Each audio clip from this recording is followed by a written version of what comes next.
Então, gente, na última aula a gente viu sobre verminoses e paramos no bicho geográfico, né? Porque não deu tempo de continuar. É, estão vendo aí minha tela da apresentação, né? Dos slides.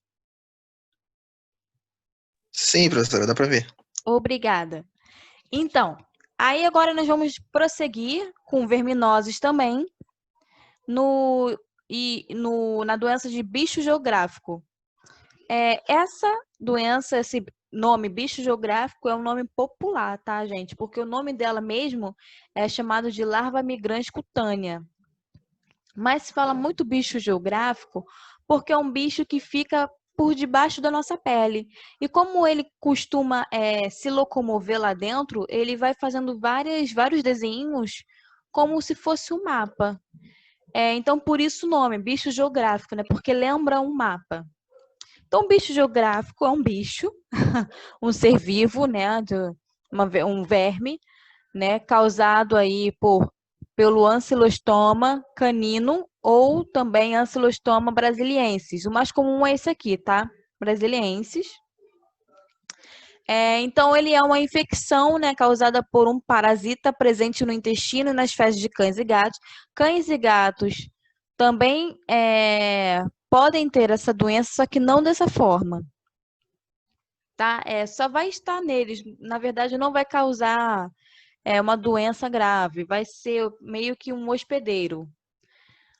Então, vai ficar nos cães e gatos, né? E pode infectar a pele de seres humanos quando entra em contato. E aí, os sintomas, né, esses aqui que vocês estão vendo, pode sumir em alguns dias, né? E às vezes nem precisa passar nada. Geralmente sai e some. Então, aqui, pode desaparecer espontaneamente do organismo depois de 4 a 8 semanas a contar do início da infecção. Então, vamos lá. Então, como que uma pessoa adquire o bicho geográfico? Então, os cães e gatos, né, que vivem ali, eles podem pegar de um animal para outro, né? A transmissão pode ocorrer de um animal para outro por via oral, cutânea, né, por pele mesmo, pode penetrar na pele, ou então através da placenta. Se, por exemplo, uma cachorrinha estiver grávida, né, pode transmitir para os filhos, para os filhotinhos, essas larvas. E como é que dos cães e gatos passam para os humanos, né? Porque, gente, essas larvas costumam sair nas fezes desses animais. Se esses animais estão defecando no quintal, né, no local que tenha pessoas, num parquinho, na caixa de areia e ela não é muito bem higienizada, e algum humano, né, algum ser humano ali, uma criança, pisar em cima, né, acabar pisando em cima com o pé e tiver um ferimento, essa larva vai entrar. Ou até mesmo não precisa nem ter ferimento, pode perfurar a sua pele, você não vai nem sentir que ela é tão pequenininha. Então, olha só, a infecção se dá pelo contato direto com as larvas infectantes existentes no solo contaminado por fezes de animais. Elas se aproveitam de um ferimento ou perfuram a pele para penetrar no organismo humano. E aqui no organismo humano, né, vai começar a se locomover e aí vai formar os mapazinhos que a gente já viu logo nas primeiras imagens, né? Por isso, o nome bicho geográfico. E os sintomas os primeiros sintomas, né, os que aparecem.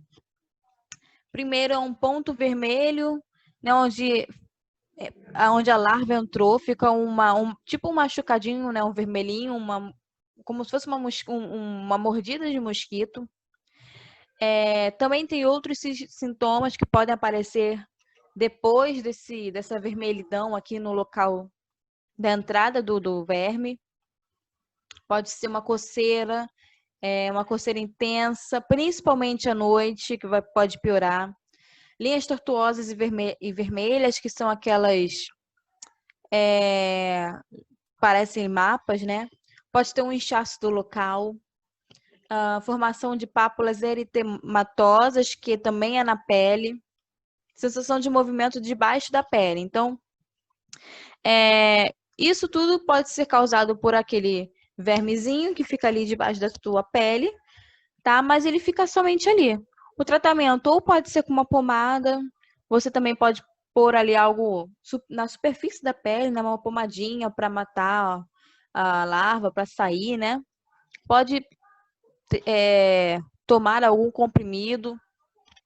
Tá aqui alguns exemplos, né, de remédios, albendazol, são comprimidos antihelmínticos, ou seja, são contra esses parasitas, né? Para tomar aqueles vermífugos também é bom para tirar esses bichinhos e até outros também, né?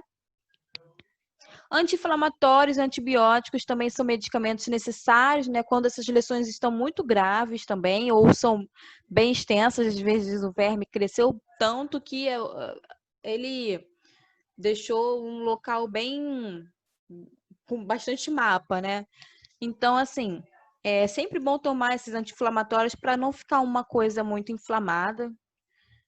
E antibiótico para também não deixar nenhuma entrada ali para bactéria, né? Não deixar nenhum ambiente propício para uma bactéria. A profilaxia, eu tirei até, eu achei bem interessante, né? Porque serve também para outras doenças que mexam com a pele também. E eu tirei desse site aqui, Drauzio Varela, que é super confiável. E eu vou falar algumas, tá? Ou seja, as 3 primeiras. E aí, depois no vídeo, vocês podem até dar um pause, tá? Quando eu for passar. Olha só antes descalço, quando tiver informações seguras sobre as condições de higiene do local onde irá pisar, né? Tem que saber onde você está pisando descalço, tá, gente? Se não for um ambiente que você costuma estar ali, né? Se for um ambiente público, onde tem cachorro, gato, que você não sabe de onde veio, então, melhor ficar com algum calçado protegendo o pé. Cubra com uma toalha ou esteira a superfície onde vai sentar ou deitar-se para tomar sol. Só que quase ninguém faz isso, né? Mas isso aqui é bom sempre quando aluga aquelas cadeiras de praia. Então, é sempre bom botar uma canga ali em cima da toalha. Leve com regularidade os animais domésticos ao veterinário para diagnóstico, controle e tratamento de possíveis infecções parasitológicas. Claro, porque se a gente pega isso, esses vermes, através de fezes de gato e de cachorro, eles precisam estar bem cuidados, né? Sempre indo ao veterinário e sempre assim com uma higiene bem regulada. Trocar sempre a caixinha de areia do gato, limpar o quintal que está o cachorro, tá mantendo essa higiene. E o resto, gente, vocês podem estar lendo no vídeo quando eu for postar, né? Quando a Dayana colocar para vocês lá no grupo. Temos aí a filariose. Filariose é uma outra doença também causada por vermes. Só que ela é mais causada ela é mais conhecida por elefantíase. Só um minutinho.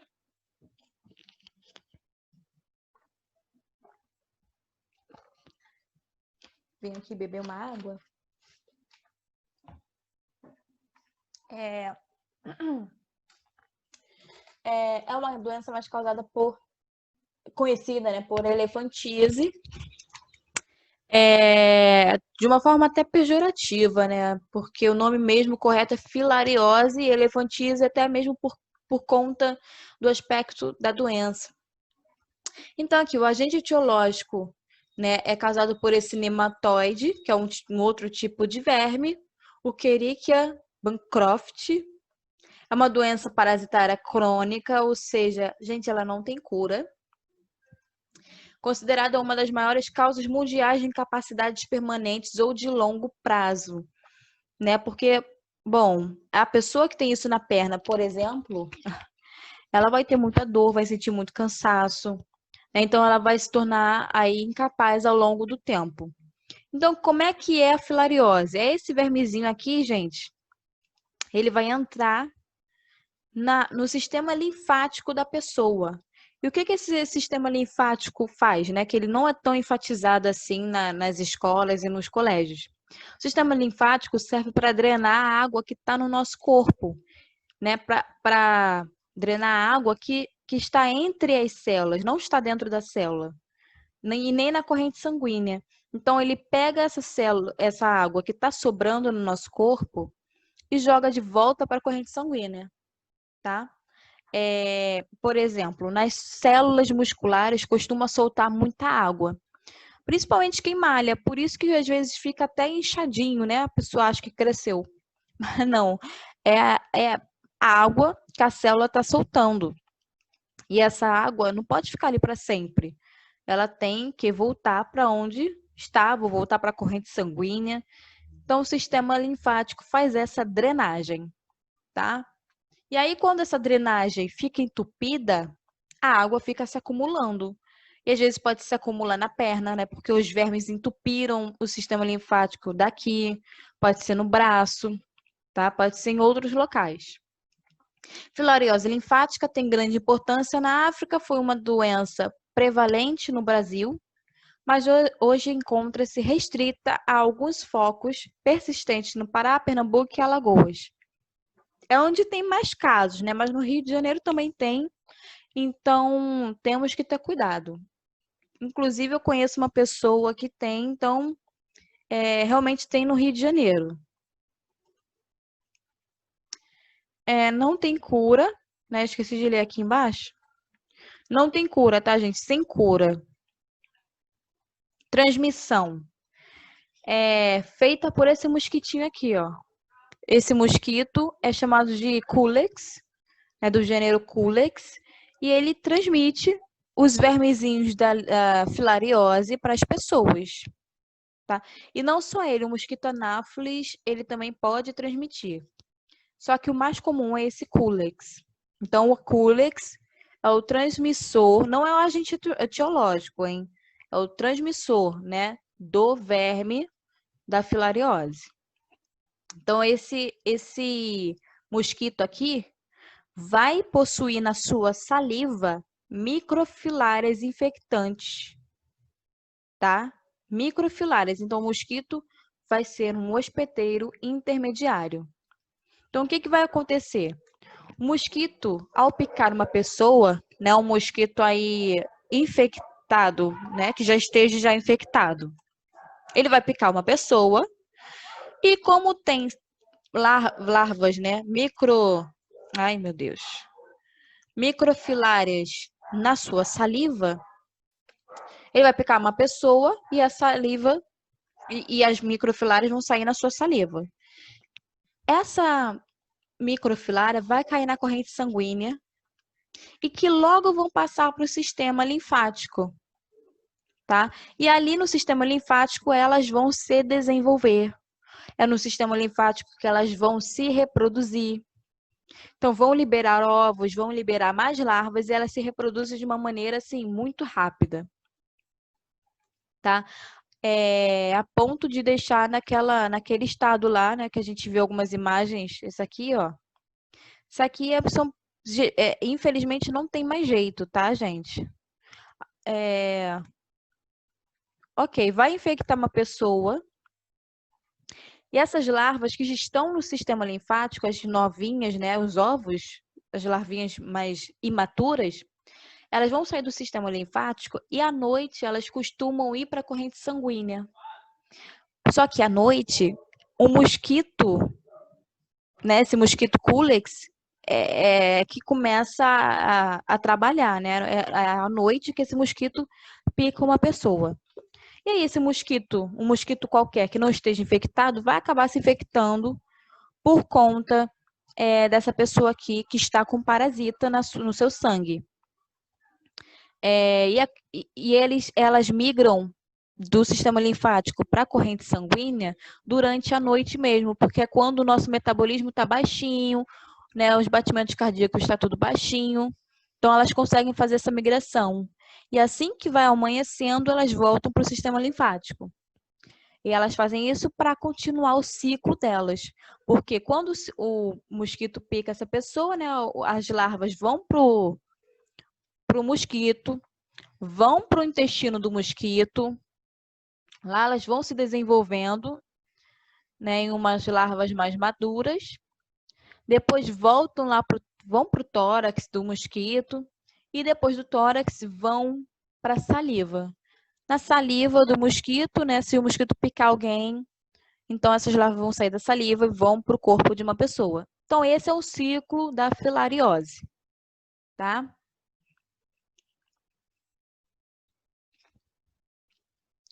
E aí os sintomas dessa filariose linfática são, né, acúmulo anormal de líquidos, que a gente chama isso de edemas, os membros, seios, bolsa escrotal, aumento do testículo também pode ter, crescimento, inchaço exagerado dos membros, seio, bolsa escrotal, né? Então isso aqui é tudo causado pela elefantíase e filariose, né, por conta de um mosquito que trouxe as larvas até essas pessoas. Tratamento, gente, tem, assim, não tem cura, mas tem um tratamento para diminuir a quantidade a quantidade de vermes que tem nesse sistema linfático. Mas não faz muito efeito quando os vermes já estão adultos, tá? Então tem um remédio, né, que é esse aqui, dietilcarbamazina. Então as pessoas vão tomando, né? Isso aí é tudo com o médico que vai ver as doses diárias da pessoa. E esta droga tem efeito micro e macrofilaricida, com redução rápida e profunda da densidade das microfilárias no sangue. Então isso daí não é para curar aquele inchaço, e sim para destruir o verme. Aquele inchaço normalmente se usa algo cirúrgico, ou então podem até amputar a perna, dependendo do caso. A perna ou o braço, ou seja o que for, né? Medidas de controle. Prevenção, profilaxia, né? Redução da densidade populacional do vetor, ou seja, não deixar aquela população do mosquito Culex crescer demais, né? Controlar essa população aí para não estar entrando em contato com seres humanos. Educação em saúde, né? Informar as comunidades das áreas afetadas sobre a doença e as medidas que podem ser adotadas para sua redução, eliminação, educar a população, né? Identificação dos criadouros potenciais em domicílio e periodomicílio, estimulando a sua redução pela própria comunidade, então a comunidade aí vendo os focos do mosquito. Tratamento em massa para as populações humanas que residem nos focos. Ficar de olho, né, nessas pessoas que estão morando perto dos focos desse mosquito e ficar de olho nas pessoas que já estão doentes, porque o mosquito que não está infectado, se picar essa pessoa doente, aí pode ser aí um vetor da doença. Opa, acabou aqui. Então, gente, essas foram as duas doenças que faltavam de verminoses. Alguém tem alguma dúvida? Não, professora. Não, beleza. Vou prosseguir então, tá? Vou só fechar aqui. Vou fechar aqui, só um minuto. Então, pessoal, agora nós vamos ver aula de bacteriose, né? Ou seja, doenças causadas por bactérias. Eu fiz aqui um resuminho, uma introdução, né, para ficar bonitinho. Então aí, bactérias, né? O que são bactérias? São seres de tamanhos microscópicos que estão mais presentes em nosso dia a dia do que gostaríamos. Embora algumas delas sejam utilizadas para tratamento de saúde, a maioria das bactérias é nociva aos seres humanos, levando doenças perigosas. Saber a origem de algumas dessas doenças causadas por bactérias facilitam sua prevenção, garantindo assim um pouco mais de saúde. Aqui do lado eu Oxi. Eu botei uma imagem de formas das bactérias. Elas podem apresentar assim forminhas, tipo uma bolinha, né, que a gente chama de cocos.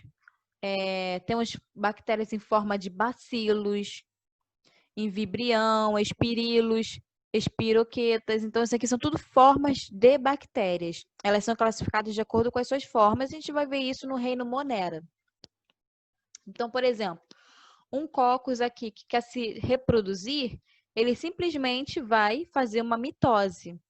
Vai multiplicar seu material genético aqui dentro e depois vai fazer uma divisão desse citoplasma e vai ter duas células iguais a essa. Tem outras formas de reprodução também das bactérias que a gente vai ver mais tarde, em uma outra aula. Então, olha só, as bactérias que iremos estudar: botulismo, tétano, pneumonia, gonorreia, sífilis, tuberculose, leptospirose. Vamos ver apenas 3 hoje, porque eu já saquei que não dá para ver tudo numa mesma aula. Então, botei para vocês hoje botulismo, tétano e pneumonia. Alguém já teve uma dessas doenças?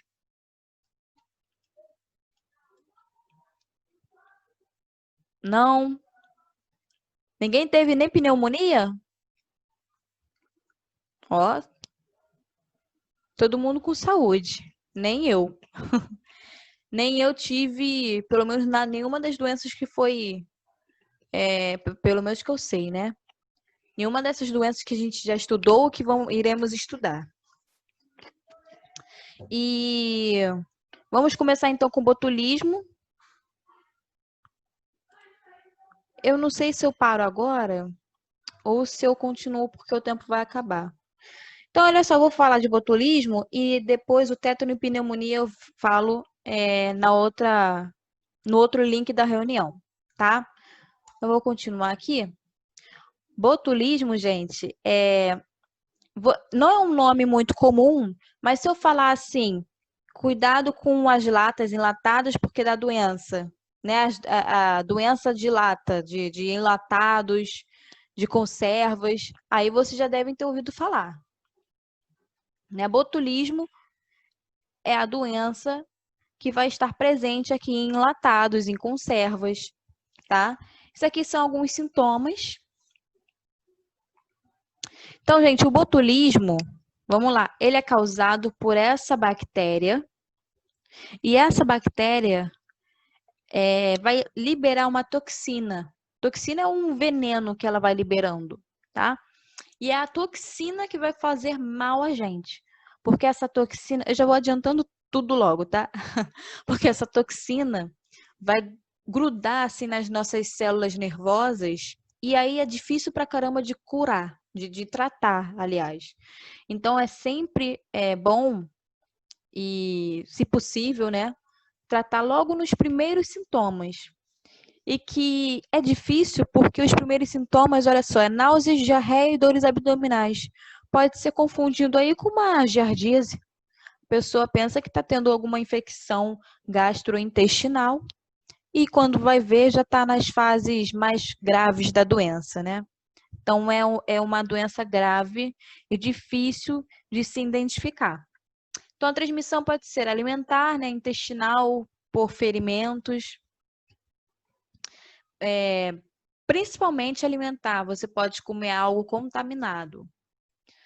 Os primeiros sintomas, como eu já falei, são esses, né? Muito confundido com outras doenças que não são graves, mas depois de algum tempo, esses sintomas pioram, e aí sim vai ter uma visão dupla ou embaçado, tá?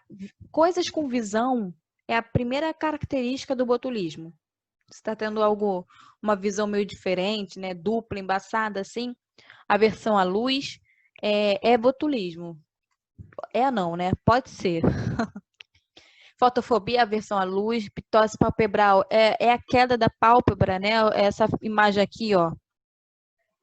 A pálpebra fica meio que relaxada, né? A pessoa fica com esse aspecto. Tonturas, boca seca, intestino preso, dificuldade para urinar. Se a doença evoluir, pode ocorrer tremores, fraqueza muscular progressiva, dificuldade em engolir, falar, locomoção. Isso aqui tudo, gente, vocês estão percebendo que mexe com o músculo. Então, essa toxina aqui vai afetar principalmente os músculos, tá? Por quê? Porque ela vai também afetar as células nervosas que vão controlar os músculos. Então, o nosso sistema muscular vai acabando, vai falhando, né? Aqui, ela vai deixar o sistema muscular bem relaxado. A pessoa não consegue fazer contração. É por isso que ela tem esse aspecto aqui, olha. Nem a pálpebra ela consegue mais contrair, né? O olho fica meio que um olho meio relaxado. Então, pode chegar também a ter paralisia respiratória, porque o pulmão é um músculo, né? E aí pode parar de respirar e morrer por asfixia. Troncos e membros também, né, são mais graves. Pode ter paralisia aí nesses músculos. O tratamento, gente, tem que ser internado, não tem jeito, é uma doença grave e a pessoa é levada direto para internação. E lá vai ter uma terapia, todo um suporte, né, para controlar os sintomas. E prevenção, né? Não consumir alimentos enlatados cuja embalagem esteja danificada. Como eu falei, isso aqui vem muito de embalagens de supermercados. Por isso que a gente sempre fala que é bom lavar, né, as latas, não só agora com Covid, tá, gente? Sempre foi importante, principalmente enlatados. Então, não é bom comprar uma lata estufada, danificada, amassada. Quando é com vidro, né, aquelas conservas, se o líquido tiver turvo, não for aquele transparente, não comprem, que isso é sinal de bactérias no alimento, tá? Com tampa enferrujada também não. Não consumir alimentos industrializados que apresentem líquido ou vidro turvo, ferver por 5 minutos todos os alimentos enlatados antes do consumo. Que especialmente palmito, né, que é o causador número 1 do botulismo. Preparar os alimentos caseiros com um rigoroso cuidado de higiene, sempre estar aí lavando os alimentos. Então, gente, é isso aí. Vou para a próxima aula.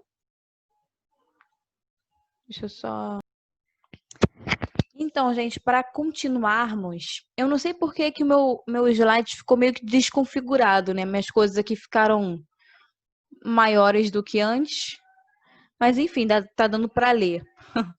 Tétano é uma doença também causada por bactéria e que é muito associada à ferrugem. Mas isso é errado, gente, porque a bactéria do tétano pode estar em qualquer lugar, tá? No ferrugem é mais comum porque ela é uma bactéria anaeróbica e a ferrugem é um processo que não precisa de ar, né? Bactérias anaeróbicas não convivem com oxigênio. Então, pode estar mais presente, mas não significa que só esteja ali.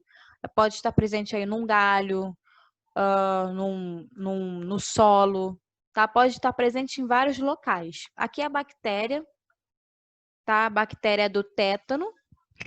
E temos aqui outros exemplos da vacina. Tem vacina, tá? Isso aqui. Então, o agente etiológico é o Clostridium tetani, tá? E, novamente, é causada pela toxina que a bactéria produz, tá? Igual no botulismo. A bactéria vai produzir uma toxina, que essa toxina é que vai fazer mal pra gente. Então, assim, a transmissão, então, pode ser feita através de ferimentos, tá? E não só cortes com algo enferrujado, mas, por exemplo, se você cortar num galho, é possível ter a bactéria do tétano. Então, essa bactéria é encontrada nas fezes de animais, porque elas podem viver em intestino, principalmente do cavalo, seres humanos, na terra, né, no solo, plantas, se o solo estiver ali junto com alguma raiz, não sei, né, a bactéria estiver junto, perto de raízes, em objetos, Pode contaminar as pessoas que tenham lesões na pele, né? Se tiver alguma feridinha, uma arranhadura, já é uma porta de entrada para essa bactéria. Sintomas, são sintomas do tétano, rigidez muscular. Então, olha só, enquanto no botulismo afeta o músculo, mas de uma maneira a deixar ele somente relaxado, né? A pessoa não consegue contrair, no tétano já é ao contrário. No tétano também vai afetar o músculo, só que vai deixar ele rígido. A pessoa vai ficar só contraída assim, contrair os músculos, né? Ela não vai conseguir relaxar o músculo. Então, vai causar uma rigidez muscular.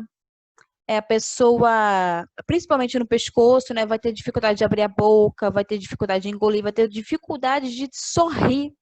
Se a pessoa está sorrindo de uma maneira esquisita, pode ser tétano. Aqui, riso sardônico, né? Produzido por espasmos dos músculos da face. A contratura muscular também pode atingir os músculos respiratórios, né? Que é o pulmão, tem traqueia, ela tem brônquios. E pôr em risco a vida da pessoa. Ela pode morrer por asfixia. Tá? Lembrem que se um está relaxando e a pessoa não consegue contrair, no tétano, essa doença contrai e a pessoa não consegue mais relaxar os músculos. O tratamento é feito com antibióticos, com relaxantes musculares, né, para tirar essa rigidez do músculo.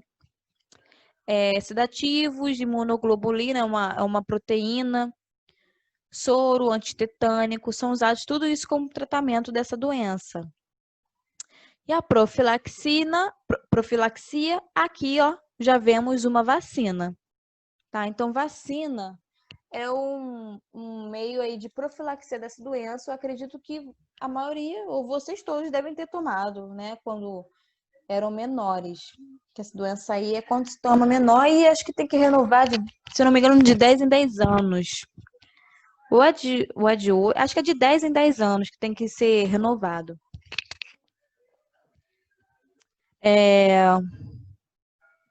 Deixa eu ver.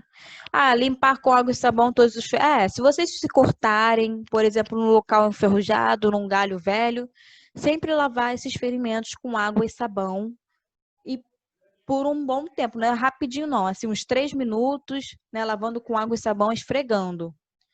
Eu acho que eu tenho algumas observações aqui no tétano. Depois que... A bactéria pode ser encontrada em esporos no solo. Esporos, gente, é uma forma de resistência da bactéria, porque às vezes ela não está num ambiente adequado para se desenvolver e ela fica em forma de esporos, tá? Período de incubação. Por exemplo, você se contaminou com essa bactéria, ela fica incubada, né? Ela fica meio que silenciosa durante 3 semanas. E após 3 semanas é que começa a vir os sintomas. E aqui também eu botei outras observações. Entra no corpo através de ferimentos de qualquer origem. E ela pode estar na terra, pode estar em galhos, gravetos, poeira, tá? Arbustos, fezes, poços de água podre. Queimaduras, infecções de dentes também podem ser uma porta de entrada para essas bactérias. Essas bactérias também vão atingir o sistema nervoso central, que é a partir do sistema nervoso que vai atingir os músculos. A mandíbula travada é o primeiro sintoma, geralmente, tá? Geralmente é a mandíbula que fica travada e a pessoa não consegue falar direito, sorrir direito, engolir, mastigar. Aqui fez a observação, a vacina deve tomar de 10 em 10 anos para sempre. Então, vocês depois verifiquem, por favor, tá? Para ver se está tudo certinho com a vacina de vocês. Pneumonia é uma doença mais conhecida, né? Todo mundo já deve ter ouvido falar de pneumonia, só que a pneumonia ela pode ter várias causas, tá? Ela pode ser causada por uma bactéria, mas também pode ser causado por um fungo, também pode ser causado por um vírus. tá? Pode ser causado ou até mesmo por algo químico. Porque pneumonia, gente, significa inflamação lá do pulmão, né, onde tem os alvéolos. Então, pode ser uma inflamação, uma infecção de qualquer origem. Então, o que vai acontecer na pneumonia? Vamos ter aqui a traqueia, né, os brônquios. E nos brônquios, vamos encontrar os bronquíolos, onde vai ter os alvéolos pulmonares. Nesses alvéolos é que vai acontecer aqui o que a gente chama de defesa do corpo, né? Porque aqui vai ser percebido que a entrada de ou vírus ou bactéria, no caso aqui a bactéria, né? Entrou alguma bactéria aqui e vai ter células de defesa nossa querendo expulsar essa bactéria. Mas às vezes a entrada é tão grande, né, de bactéria que a infecção começa a piorar. Justamente para expulsar essa bactéria, mas acaba nos prejudicando também. Então, começa a ser produzido um pus, né, um líquido, esse líquido é um pus, que fica nos alvéolos, é onde ocorrem as trocas gasosas, gente, onde ocorre a troca do gás carbônico pelo oxigênio. Então, o gás carbônico entra aqui para sair, né? Aqui, ó, um alvéolo. O gás carbônico entra nesse alvéolo, vai fazer o caminho aqui para fora até chegar ao nosso nariz, onde a gente expira. E o oxigênio vai chegar pelo nariz, né? Vai passar pelos brônquios, bronquíolos, alvéolos e vai entrar na corrente sanguínea, vai pular. Isso com esse líquido aqui não vai mais ocorrer. Então, por isso que a pessoa fica com muita dificuldade de respirar, fica com muita tosse e com muito catarro. Esse aqui é a bactéria da pneumonia, que causa pneumonia. Nós estamos vendo aqui um raio-x de quem tem pneumonia. Aqui vocês estão vendo dois pulmões, né? A parte preta é onde está limpo. E aqui, olha só, aqui é o pulmão que está sem nada. E nessa outra parte aqui já está meio que comprometida, né? Foi quase todo tomado esse pulmão aqui. Então, é uma pessoa que está com uma pneumonia bem grave. Então, olha só, pneumonia causada aí pelo Streptococcus pneumoniae. Transmissão pode ocorrer através da saliva. E a saliva pode ser em gotículas, em secreções, tossiu, aí caiu aquele pingo ali, pode pegar. Através do ar também, se você espirrar. Se você espirrar, uma pessoa contaminada espirrar, né, aliás, e uma outra pessoa inspira esse ar, ela pode pegar. Ou até mesmo pelo contato com secreções respiratórias, né? Alguma secreção nasal, alguma secreção de saliva. Isso tudo pode ser pela transmissão. Até mesmo a máscara agora, né? A gente está usando máscara, é um meio até de evitar a pneumonia. Sintomas incluem tosse, dor torácica, febre alta, calafrios, alteração da pressão arterial, mal-estar generalizado, né? A pessoa fica completamente indisposta, muito cansada, falta de ar, dificuldade para respirar, secreção de muco purulento, fraqueza. O tratamento é feito com antibióticos. Tem pessoas que conseguem se tratar em casa com os remédios. E tem outras que ficam muito comprometidas com os pulmões, né? Fica muito inflamado. Então, geralmente fica internado. Geralmente também são crianças. Ou alguém com AIDS ou com alguma doença reumatológica, né? Que doenças reumatológicas abaixam a imunidade da pessoa. Uma pessoa, por exemplo, que tenha lúpus, né? Então, essas pessoas que têm essa deficiência imunológica, crianças, podem ter um tratamento no hospital, né? Internado mesmo, que pode se agravar. Profilaxia inclui vacinação. Tem vacina para pneumonia. Não é distribuída no SUS, mas tem. Medidas ambientais, né? Medidas de higiene. Sempre que espirrar, botar a mão na boca. E o tratamento de outras doenças de forma adequada. Por exemplo, uma gripe, né? A pneumonia não é uma gripe mal curada, mas a gripe pode ser uma porta de entrada para a bactéria que causa pneumonia, tá? Porque a gripe vai causar, vai deixar a pessoa com uma imunidade baixa. E aí pode ter uma bactéria ou até mesmo um vírus, né, que vai causar aí essa pneumonia na pessoa. Tá? Então, por isso aqui, ó, tratamento de outras doenças de forma adequada. Gripe, resfriado, se não tratados de uma forma adequada, aí pode ser uma porta de entrada para os agentes etiológicos que vão causar a pneumonia. E acabou. Semana que vem a gente vai ver mais, né, que faltam outras doenças que eu já esqueci qual é. Deixa eu voltar lá. Alguém tem alguma dúvida no tétano ou pneumonia ou botulismo, né, que foi...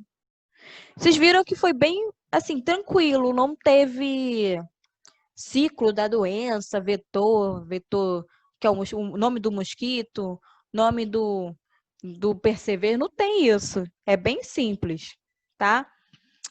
Aqui mesmo é só tem que gravar, né, os sintomas, profilaxia principalmente cai muito, tá? Bacteriose é um pouco mais tranquilo e virose também. Nas viroses vocês vão ver que sintomas é quase que a mesma coisa.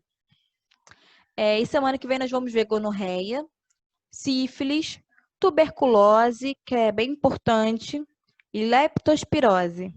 Tá bom, gente? Bom, se não ficou nenhuma dúvida, um beijo, um abraço para vocês.